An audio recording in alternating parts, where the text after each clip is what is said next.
Corre el año de 1095 y el Imperio Bizantino se encuentra en una crisis nunca vista en su historia. Su principal figura política, el emperador Alejo I, estaba perdiendo el apoyo de su círculo cercano. La iglesia, así como sus familiares y amigos, ahora confabulaban en su contra para deponerlo del trono imperial. Mientras los políticos realizaban intrigas, las tropas del imperio se encontraban exhaustas por las campañas que tuvieron que soportar desde 1081. Entre la lista de enemigos que debieron combatir se encuentran los normandos de Roberto Guiscardo, quienes realizaron una invasión en la actual Albania. Más al norte estaban los serbios y las tribus nómadas de los pechenegos, quienes asolaban las regiones de Bulgaria, Macedonia y Tracia, y al sur estaba el enemigo más temible de todos, que eran los turcos selyúcidas en Asia Menor, que lograron apoderarse de la ciudad de Nicea y le arrebataron el control efectivo de su región más rica al Imperio Bizantino. Es en este contexto que el emperador decide pedir apoyo a Occidente para contener a sus enemigos. El papa de ese entonces, Urbano II, ve una oportunidad de reafirmar su autoridad espiritual y terrenal y decide hacer eco de este llamado con un discurso pronunciado el 27 de noviembre de 1095 en la ciudad de Clermont, actual Francia. Los musulmanes, pueblo extranjero, pueblo totalmente ajeno a Dios, ha invadido las tierras de aquellos cristianos. Con espada, rapiñas e incendios las ha despoblado. Derriban los altares después de mancharlos con sus inmundicias, circuncidan a los cristianos y derraman la sangre de esa circuncisión sobre los altares a los vientres de los vasos del baptisterio. Y a los que quieren castigar con una muerte atroz, les perforan el ombligo, les sacan la punta de las entrañas, la amarran a una viga y así, a punta de latigazos, los obligan a dar la vuelta alrededor, hasta que, una vez les han salido las vísceras, se derrumban postrados al suelo.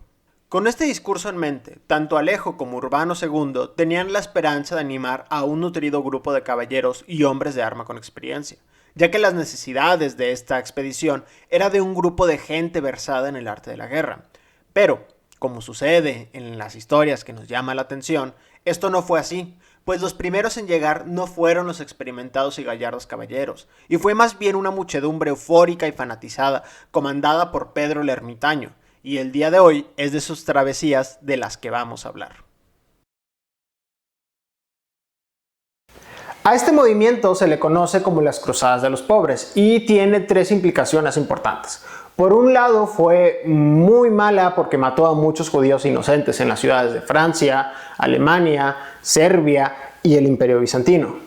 Por otro lado, también tuvo una implicación muy negativa porque pasando de la ciudad de Constantinopla, este grupo de campesinos armados fueron brutalmente masacrados por los turcos selyúcidas. Y la tercera, que es una implicación a largo plazo, es que afectaría mucho las relaciones entre el Imperio Bizantino y la Iglesia de Occidente, la Iglesia cristiana o la Iglesia de Roma, para que nos entendamos. Entonces, ¿a qué nos llevó todo esto? Porque un movimiento que Urbano II planificó con mucho cuidado, porque él siempre hablaba en sus cartas y en sus exaltaciones cuando iba a las ciudades, que se tenían que unir solamente los caballeros ricos, la gente noble con experiencia. Todo lo que Alejo I le pidió, Urbano lo hizo, porque él entendía que este era un movimiento militar. Pero Pedro el Ermitaño no estaba en esta línea del pensamiento. Pedro era un predicador muy importante que estaba en la región de Francia y encontró especial auge en lo que es actualmente Renania, ¿no? Y aquí él empezó a predicar y a decir que todos se debían de unir y empezó a exhortar cosas que el mismo Urbano II había dicho que iban a pasar. Aquel que fuera a liberar a Ciudad Santa, pues tendría la salvación eterna, se le absolvían de todos sus pecados, este era un movimiento para ayudar a los otros religiosos, porque los turcos estaban masacrando a sus hermanos de fe. Entonces esto generó un fervor muy importante en la región de Renania, pero Pedro nunca dijo, ¿saben qué? La gente pobre no puede ir. Y muchos de estos se unieron al movimiento y también se unieron muchos bandidos, muchos ladrones, se unieron muchos nobles que simplemente querían liberarse de sus pecados y no pasó ningún filtro. Entonces, Todo este cúmulo de gente empezó en Francia y a partir de ahí se empezó a desplazar, y a las ciudades que llegaba muchas veces ellos declaraban que su cruzada empezaba exterminando a los judíos de las ciudades de Alemania. Esto fue un tema horrible en el que se llegan a dar declaraciones como estas de parte de los judíos. Al ver cómo el enemigo cristiano se levantaba contra ellos y sus pequeños hijos sin perdonar a nadie fuera cual fuese su edad,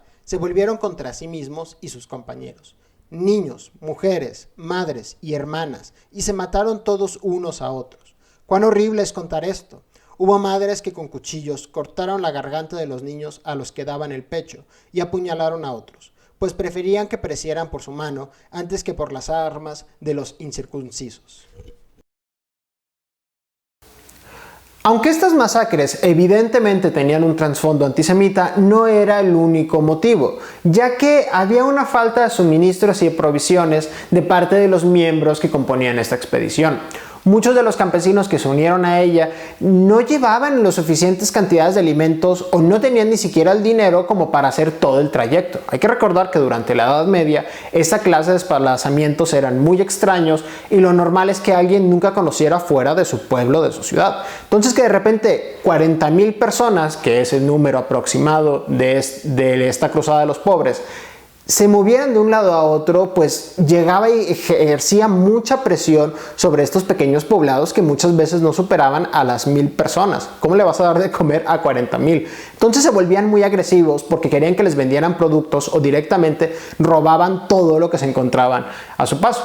Entonces este es el principal atenuante. Evidentemente existía esta sensación antisemita, pero ellos también atacaban todo por donde pasaban. Cuando llegaron a la región de Serbia, los atacaron también con una dureza muy fuerte. Y cuando ellos pasaron por Hungría, aquí van a matar al jefe y lo van a decapitar, que se decía que tenía una cabellera muy bonita. No sé por qué es lo más que se ha rescatado sobre el general del ejército húngaro, pero lo decapitaron y lo mataron simplemente porque era parte de otro grupo y medio los trataba de controlar.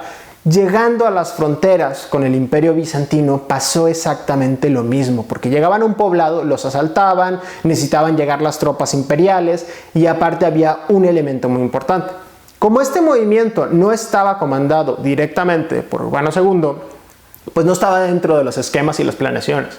Mucha gente a veces piensa que la cruzada simplemente llegó mucha gente y se las arreglaron ahí como podían. Y la verdad es que no. Desde Constantinopla, el Imperio Bizantino tenía un plan y un cronograma muy bien establecido en donde decían, ¿sabes qué? En tal época o más o menos en tales meses van a llegar las tropas de Toulouse, van a llegar las tropas de Francia, de Italia y de otros lados, ¿no? Entonces, estos contingentes principales se fueron organizando las ciudades por donde se creía que iban a pasar y así se suministraban los recursos, se suministraban los granos, se hacían mercados especiales y no se tenía la misma planeación con la cruzada de los pobres comandada por Pedro el Ermitaño. Entonces cuando llegó generó mucha fricción y muchos problemas entre los habitantes y los nuevos cruzados.